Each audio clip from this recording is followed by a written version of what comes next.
नमस्कार दोस्तों, मैं अंकुर उपाध्याय स्वागत करता हूं आप सभी का एक बार फिर से अपनी नई वीडियो में। दोस्तों, इस वीडियो में आप सभी के साथ सबसे पहले तो कल नई साल है, तो बाजार कैसा जा सकता है कल को लेकर नहीं, पूरे साल को लेकर कुछ डिस्कस करना चाहूंगा। 2025 में खराब गया है, 2024 जुलाई से खराब हो गया था बाजार। एक्चुअली में 2024 जून में केवल रेलवे, डिफेंस, शिपिंग ये स्टॉक्स चल रहे थे जून तक। बाकी पूरा बाजार तो कहीं ना कहीं अप्रैल से ही खराब हो गया था, मार्च अप्रैल से।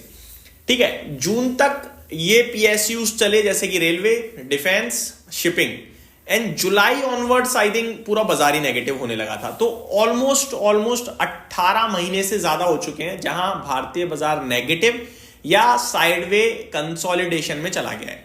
इंडेक्स लेवल पे मैं ये कहूंगा साइडवे हो गया, नेगेटिव भी हो गया, वापस ऊपर भी आ गया। पोर्टफोलियो वाइज मैं क्लियर कट बोलूंगा नेगेटिव नेगेटिव नेगेटिव और बहुत नेगेटिव, क्योंकि मैं जो स्टॉक उठा के देखूंगा इस समय वही मेरे को 30, 40, 50% नीचे मिलेगा।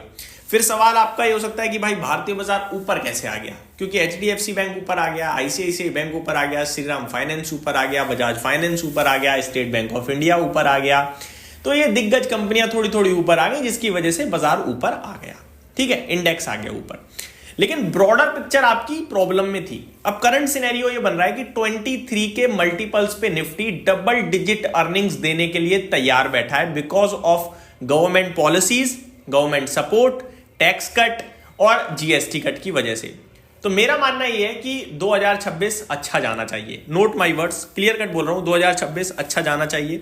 26,130 पे हम लोग, यहां से आपको डबल डिजिट गेन्स दिखने चाहिए 2026 कैलेंडर ईयर में। लेकिन इसका यह मतलब नहीं है कल से ही अच्छा करने लगेगा या धीरे धीरे ऊपर ही जाएगा। ये शेयर बाजार है, यहां पे स्टेबिलिटी नहीं होती है, वॉलेटिलिटी होती है। पॉसिबिलिटीज हैं, पहले 25,000 दिखा दें फिर ऊपर चला जाए 28,000, दोनों ही बातें हैं।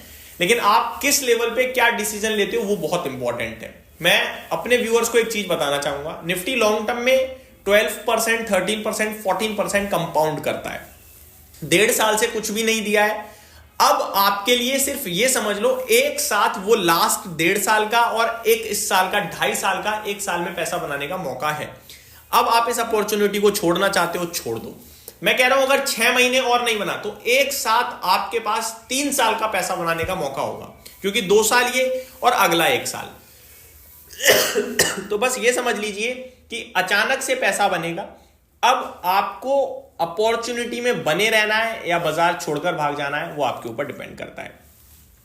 अब मैं आप सभी के साथ एक एक करके डेटा शेयर करूंगा, एंड मोर इंपॉर्टेंटली मैं आप सभी के साथ आज एक लेट नाइट वीडियो भी शेयर करूंगा, जिसमें मैं 2026 के लिए कुछ दिग्गज पीएसयू कंपनीज, कुछ दिग्गज कंपनीज और कुछ मिड कैप कंपनीज को डिस्कस करूंगा, जहां पे अपॉर्चुनिटी क्रिएट हो रही है। सेफ्टी पॉइंट ऑफ व्यू से आपके लिए अच्छे कंपनीज हैं और कहीं ना कहीं प्रोबेबिलिटी अच्छे गेन्स भी दे दें।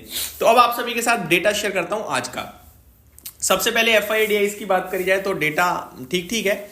डीआईज ने दबाकर खरीदारी करी है, देखा जाए तो 6759 करोड़ की बाइंग करी आज डीआईज ने। एफआईआईज ने सेलिंग करी है 3597 करोड़ की। और इसी के साथ अगर मैं एफआईआईज का सेलिंग फिगर देखूं 2025 के लिए तो 3,04,000 करोड़ के समथिंग का हो गया भाई साहब। तो इन्होंने दिल खोलकर बेचा है। 3,05,000 करोड़ के समथिंग का हो जाएगा आज का सेलिंग फिगर मिला के एफआईआईज की टोटल सेलिंग।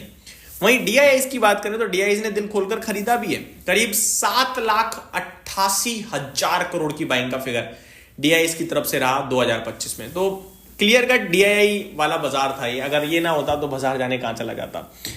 आगे एफआईआईज ने स्टॉक फ्यूचर्स खरीदे हैं, ये अच्छी बात है। 2914 करोड़ के स्टॉक फ्यूचर्स में बाइंग आई है आज। फ्यूचर इंडेक्स में 288 करोड़ की सेलिंग है। निफ्टी बेचा है, बैंक निफ्टी खरीदा है, लेकिन निफ्टी भी ऊपर गया है, बैंक निफ्टी ऊपर गया है। तो मेरे को लगता है वो हेज कर लिया होगा ऑप्शंस के जरिए।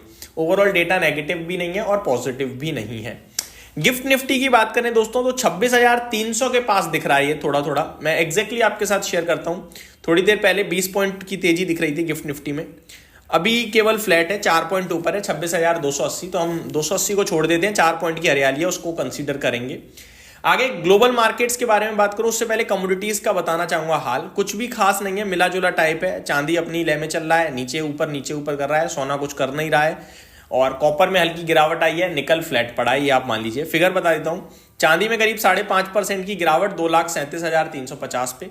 गोल्ड में करीब 0.5% की गिरावट 1,35,700 पे। कॉपर करीब 0.4% नीचे है। एल्यूमिनियम करीब 0.5% नीचे है। Zinc lead flat to negative है और निकल में 1% की तेजी देखने को मिल रही है आप सभी को इस समय। अब चलते हैं थोड़ा ग्लोबल मार्केट्स की तरफ। तो सबसे पहले अमेरिका के बाजार को कवर करते हैं। अमेरिका का बाजार कैसा ट्रेड करता हुआ दिख रहा है इस समय, मैं आपके साथ शेयर करना चाहूंगा। डाउ 165 पॉइंट्स नीचे है, करीब 1/3% डाउन। नेस्डेक में भी 1/3 डाउन है। S&P 500 भी एग्जैक्टली 1/3 डाउन है। रसल 2000 0.4% समथिंग नीचे है। यूरोपियन मार्केट्स की बात करें तो बस ये मान लो जबरदस्ती खोल दिया है बाजार, हो कुछ भी नहीं रहा कहीं। जैसे कि फिटसी बिल्कुल फ्लैट है, डेक्स 0.5% समथिंग ऊपर दिख रहा है। इनफैक्ट आई थिंक बंद है डेक्स, तो जहां तक मुझे लगता है आज बंद है इनका बाजार। आगे देखा जाए दोस्तों, कैक की बात करूं तो ये आपके लिए फ्लैट टू नेगेटिव टाइप दिख रहा है। आगे बात करी जाए दोस्तों आप सभी के लिए स्टॉक स्पेसिफिक, तो मुझे लगता है सरकारी कंपनीज एक्शन में चली हैं आजकल। तो अब FIs वापस लौटेंगे कल से, परसों से, और फिर पूरी तरीके से 5 तारीख से, तो वो देखने वाली बात होगी कहां पे क्या ध्यान देना चाहिए। स्टॉक स्पेसिफिक एक्शन भरपूर चल रहा है, मुझे लगता है वहीं पे आपको ध्यान देना चाहिए, इससे ज्यादा कुछ भी नहीं है।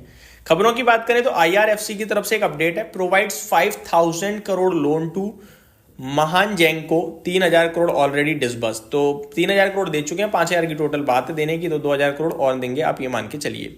तो ये डिटेल्स आते हुए दिख रही है। ऐसी कोई बड़ी खबर किसी स्टॉक के लिए नहीं है, वही सब्सिडरी से रिलेटेड है या फंड से रिलेटेड है, इससे ज्यादा कोई बड़ी न्यूज है नहीं जो मैं आपके साथ शेयर करूं।